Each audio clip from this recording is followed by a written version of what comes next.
1.400.000 personas que viven en nuestro país son migrantes, de los cuales casi 1 millón está en la región metropolitana. El norte del país también concentra una gran parte de la población extranjera residente, según datos que entregó hace algunos días el Instituto Nacional de Estadísticas. Vamos a profundizar en las condiciones de vida y complicaciones que viven. Estamos a esta hora con el director del Servicio Nacional de Migrantes, Álvaro Belolio. Muchas gracias por acompañarnos, Álvaro. Buenos días. Buenos días, Nicolás. Muchas gracias por la invitación para hablar de estos temas. Gracias por tu minuto. Y hay varios temas, pero primero quiero comenzar con lo que fue la semana pasada, la entrega de estos datos, la radiografía que entrega el Instituto Nacional de Estadísticas, también el Servicio Nacional de Migrantes con respecto a la población migrante en nuestro país, más de 1.400.000 personas. ¿Cuáles son las conclusiones que toman de esos datos y también del trabajo en terreno y la realidad que viven aquí en nuestro país? En general, lo que se ve es que con el harto cambio demográfico que ocurrió en los últimos años, cerca de 1 millón de extranjeros que llegaron, no se insertaron en todo el país de forma uniforme. De hecho, están principalmente concentrados en 4 regiones: Arica y Parinacota, Tarapacá, Antofagasta y la metropolitana.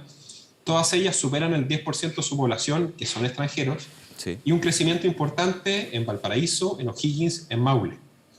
Ahora bien, a nivel comunal, hay 10 comunas que tienen más de un 20% de población migrante. Destaca específicamente el caso de Independencia. Más del 40% de los residentes de Independencia son extranjeros.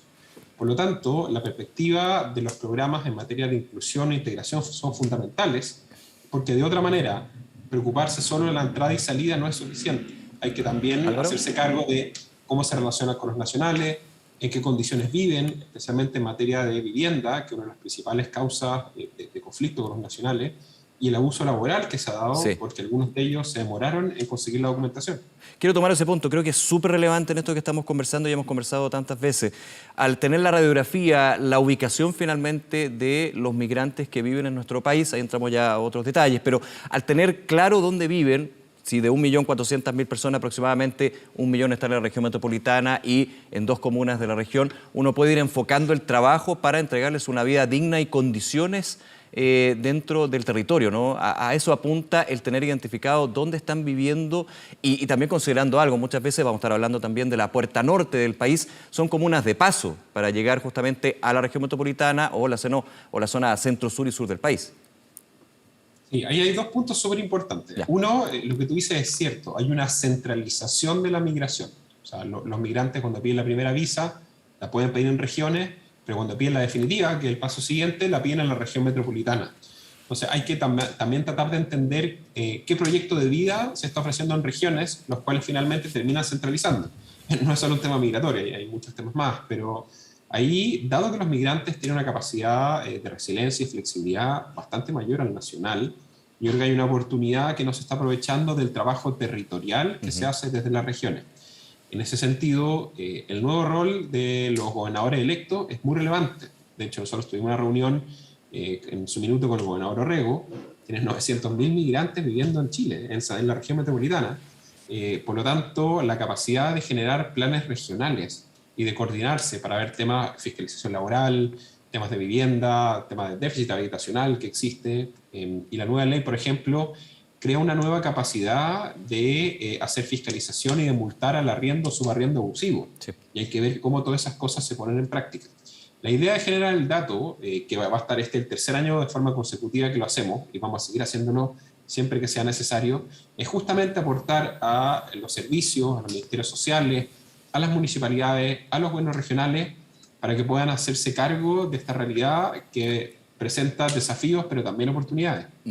Al tener los datos, Álvaro, me imagino que también ahí se empieza a concentrar, o uno entendería, se debería ir concentrando el trabajo con todos los municipios, por supuesto, pero específicamente con aquellos que tienen la mayor cantidad de población migrante y por sobre todo los grandes problemas. Usted decía Independencia, hemos conversado tantas veces con el municipio, con los trabajadores de Independencia, y claro, muchas veces ven las deficiencias que se notan en trabajos, en problemas, por ejemplo, usted lo decía, abuso laboral, abuso en arriendos, el tema de vivienda. Ahí, ¿cómo se puede concentrar el trabajo y el trabajo coordinado finalmente del servicio y un actor que usted también decía es bien relevante ahora, la gobernación, en este caso Gobernación Metropolitana? Insisto, esto va para todo el país, pero obviamente aquí hay comunas donde se puede poner más la urgencia, digamos. Hay un principio básico, que mientras más local la decisión, más eficiente. Claro. Entonces, durante mucho tiempo, es mucho más en las eficiente. municipalidades, 2016, 2017, 2018, no tenían la información de cuántos eran los extranjeros residentes. Entonces, cuando se planificaban los recursos en materia de servicios, salud, educación, jardines infantiles, otro, no se tomaban en cuenta 1 millón de personas. O sea, eso efectivamente generó una sobrecarga en el acceso a los servicios en muchos municipios, y también no todos han tenido, bueno, y lo que genera especialmente roces muchas veces con la población nacional. Entonces, ordenar o conocer más esta información ayuda bastante. ¿Cómo trabajar con ello? Eso es bien relevante. Hay una propuesta de política migratoria a nivel nacional, en la cual las asociaciones de municipalidades participan en este Consejo de Política Migratoria, la cual esperamos que esté publicada en los próximos meses. Estamos esperando a que la nueva ley tome razón el reglamento, que eso tiene que ver con la Contraloría, faltan un par de meses al menos. Con eso es muy relevante, y también el rol del director regional del Servicio Nacional de Migración, que su trabajo principal es coordinarse con las municipalidades, con los gobiernos regionales, pero también con los CEREMI, con los servicios, con el Poder Central, con la sociedad civil, con las organizaciones, para tratar de mejorar la calidad de vida de los migrantes y la relación con los nacionales. Lo segundo, justamente, es la ejecución de esta política migratoria, donde se establece en materia, porque muchas veces se ve la migración solo desde la perspectiva interior, de entrada y salida, del carnet de identidad, de la visa, que es importante, pero es la base.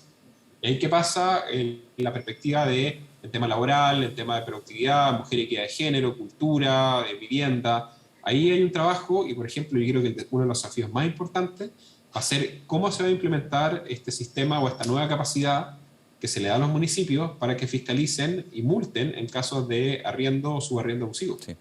En esta radiografía que estamos comentando, Álvaro, también hay un cambio con respecto a años anteriores, y ha pasado mucho en tantos años, digamos, o tan pocos años, ha sido bien intenso, en la demografía de las comunidades migrantes. Hablé un poquito de eso. En algún minuto la mayoría era peruana, pasa a ser la comunidad haitiana, ahora es la comunidad venezolana.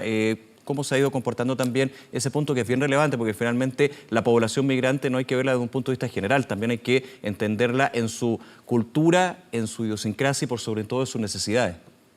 El ranking es número 1, población venezolana, que es 1/3 de todos los migrantes en Chile.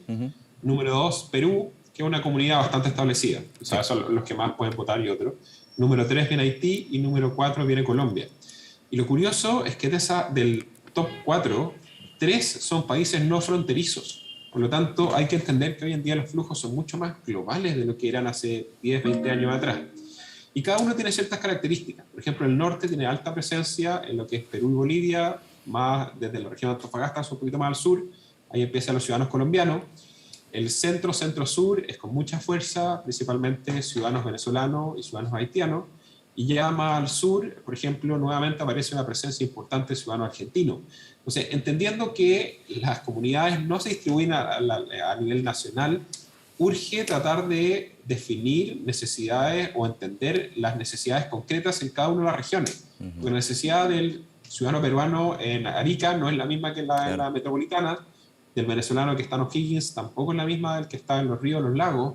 Entonces, ahí justamente hay que hacer el desglose o la bajada de la política migratoria, entendiendo todos estos componentes, salud, educación, cultura, economía y otros, pero con características muy regionales, porque si no va a ser poco efectiva. O sea, tratar de definir una política para 1,5 millones de personas que vienen a lo largo de Chile no va a ser efectivo si no se trabaja con las municipalidades, con los gobernadores regionales y con los nuevos directores regionales que van a haber en cada una de las regiones. En ese contexto y en las necesidades que usted está comentando, Álvaro, se nota, y voy un poco a la percepción que se da de este debate, que es bien profundo y es bueno ponerlo en la mesa y conversarlo, con respecto a dos conceptos que están dentro de la política migratoria: la regularización de la condición migrante en nuestro país y las expulsiones. Se habla de alguna manera, o se nota, de que hay cierto antagonismo entre uno y otro. ¿Cómo se va manejando eso? Vamos a estar conversando también lo que sucede en la Puerta Norte nuevamente, comunas de paso, pero que obviamente también las mismas comunidades y los municipios tienen problemas en términos de poder abordar una situación humanitaria que está presente desde antes. Ha ido bajando, lo decía el ministro del Interior, cuando hablábamos de Colchane en el verano, 4.000 personas que ingresaban, ahora son 300 hasta 700, pero igualmente son personas que están en condiciones bien complejas. Ese antagonismo, este conflicto que se da en la política migratoria, expulsión, regularización, ¿cómo lo ve usted? En general, las razones por las cuales uno cae en irregularidad son dos. Visa vencida, que es un número que ocurre bastante frecuente, o error en la postulación o el proceso, e ingreso clandestino. Sobre la visa vencida, el proceso de regularización que sigue en curso ha entregado más de 120.000 visas y permisos de trabajo. O sea, personas que llevaban más de un año en Chile y durante la pandemia o no tuvieron sustento económico, o tuvieron problemas con la documentación, o derechamente perdieron la pega. Y eso efectivamente son personas que están arraigadas, que tienen un proceso, que han demostrado intención de residencia, y con ello estamos dando visa. Y la ley a futuro dice que todo aquel que quiera venir a Chile para venir como residente, entra a Chile con visa y con RUT. Porque tener RUT en Chile, tener RUT vigente, es por lejos la política social más efectiva para garantizar el respeto a los derechos y el acceso a servicios. Ahora bien, el ingreso clandestino, y ahí justamente es donde nosotros no avanzamos en la regularización, sino hacia el proceso de la sanción, porque el ingreso clandestino genera riesgos muy grandes para los propios migrantes. Uno, pone en riesgo su vida, y son 11 personas que han fallecido justamente pensando que no hay complicaciones o da lo mismo entrar clandestinamente. Y eso no es así, es muy peligroso el camino. Dos, muchas veces caen víctimas de estos coyotes que tienden a abusar o aprovecharse de la vulnerabilidad de estas personas. Tres, estas personas que ingresan clandestinamente no pueden obtener una visa porque no tienen forma de mostrar su ingreso ilegal a Chile. Y cuatro, obliga también a la administración, si está definido por ley. Si nosotros no generáramos los decretos de expulsión, estaríamos incumpliendo la ley y no vamos a seguir. También hay un quinto punto que tiene que ver con el tema de las señales. Y yo creo que ahí hay visiones súper contrapuestas. Porque por un lado nosotros decimos, si quieres venir a Chile, perfecto, pero pide la visa de forma consular. Cuando tengamos servicio la vamos a hacer nosotros, online, con prioridad para la reunificación familiar, y entra con visa con RUT. Pero cuando las señales, por ejemplo, que ha pasado con el gobernador de Tarapacá, con el candidato presidencial de Frente Amplio y con otros, que dicen, da lo mismo si ingresas clandestinamente, acá te vamos a dar visa, acá vas a tener tu subsidio de vivienda, genera un incentivo brutal a que estas personas arriesguen su vida para cruzar a Chile. Entonces, ahí justamente la lógica de la expulsión es la última causal, pero tiene que ver con eso, o sea, generar la señal correcta de que no arriesguen su vida. Ahora, otro también son las expulsiones judiciales, que son un caso muy, muy pequeño, son el 0,1% de los casos, que es una sustitución de pena. Tienen 5 años, entonces hacen 2 años en la cárcel y después son expulsados y llegan en libertad a reinsertarse en su país de origen. Usted hablaba de señales, Álvaro, y es relevante también ponerlo en esa discusión, en esa conversación. Y con respecto a señales, también la que he escuchado mucho de distintas organizaciones de migrantes es una señal que califican como errática del gobierno actual, del gobierno de Sebastián Piñera, sobre la mayor comunidad de migrantes de nuestro país, que es la venezolana, que luego de Cúcuta se invitaba, por la situación de crisis que se vive en ese régimen, en ese país, a llegar a Chile, y luego se da una situación distinta. ¿Cómo lo evalúa desde el Servicio Nacional? Yo lo he escuchado de distintos organismos que en un minuto se dijo A y ahora se dice C. Esa es la percepción, digamos. O sea, el flujo de ciudadanos venezolanos, el año 2017 entraron 110.000 como turistas. O sea, esto no se generó por Cúcuta, esto se generó justamente por la necesidad y por las graves crisis que hay en Venezuela, por lo que fue Chávez y después Maduro. Pero efectivamente el presidente, cuando fue a Cúcuta, dio la señal y dijo que vinieran, pero que vinieran con visa y con RUT. Y de hecho la visa de responsabilidad democrática ha entregado cerca de 80.000 visas. Personas que desde el día 1 facilitaron su inserción. El problema es que hay algunos que creen que por el hecho de ser ciudadanos venezolanos, ellos pueden no respetar las reglas o no respetar la institucionalidad. Por ejemplo, nosotros hicimos un análisis inicial donde 2 de cada 3 migrantes venezolanos que ingresaban clandestinamente llevaban casi 2 años viviendo fuera de Venezuela. Lo que pasa es que hay una necesidad laboral donde hoy en día en Colombia, en Ecuador, en Perú no encuentran trabajo. Y es legítimo que quieran venir a Chile a buscar trabajo, a tratar de apoyar a su familia. Pero nosotros no consideramos que eso sea una razón suficiente para poder ingresar clandestinamente, para poder saquear las casas de pueblos originarios en frontera y para tomar medidas donde no haya ninguna sanción asociada a ello. Yo creo que esa es una señal bien incorrecta, pero es una discusión súper legítima. O sea, ¿son los ciudadanos venezolanos por su nacionalidad inmunes a la legislación o efectivamente debería ser analizado caso a caso, que es lo que nosotros hacemos?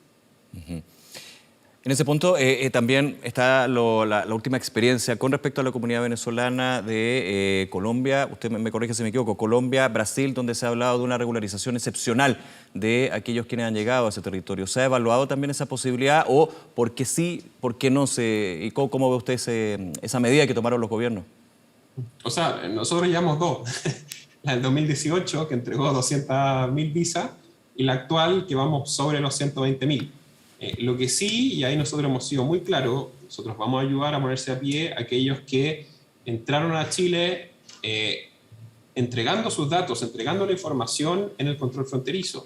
Nosotros no vamos a dar la señal que ingresar clandestinamente está bien, porque eso genera problemas específicos. Y la nueva ley, la implementación de servicio, sí tiene un sistema que va a priorizar reunificación familiar. Ahí hay un tema clave. O sea, hay muchas familias que se han separado por el tema de la pandemia, por las necesidades y otros, y ahora que está mejorando en la situación sanitaria, que probablemente va a haber una reapertura de frontera, tenemos que estar preparados para que en los casos de reunificación familiar, que además tienen dónde llegar, tienen unos familiares de inserción bastante sencilla, que nosotros tengamos la capacidad de poder entregarles la visa para que entren con visa y con RUT. Pero lo que ocurría, especialmente en el 2017, esa lógica como del turismo laboral, que llegaban como turistas y acá pedían visa, que dejó 130.000 ciudadanos haitianos, incluso varias querellas por tráfico de personas, sí. Ese sistema se agotó y es inaceptable. Entonces es muy raro que muchas organizaciones e incluso candidatos insistan en ese sistema como el sistema migratorio de Chile. Álvaro Belolio, director de Servicio Nacional de Migrantes, gracias por acompañarnos esta mañana y que tenga un buen día. Hasta luego. Que tenga un buen día. Gracias. Chao. Gracias.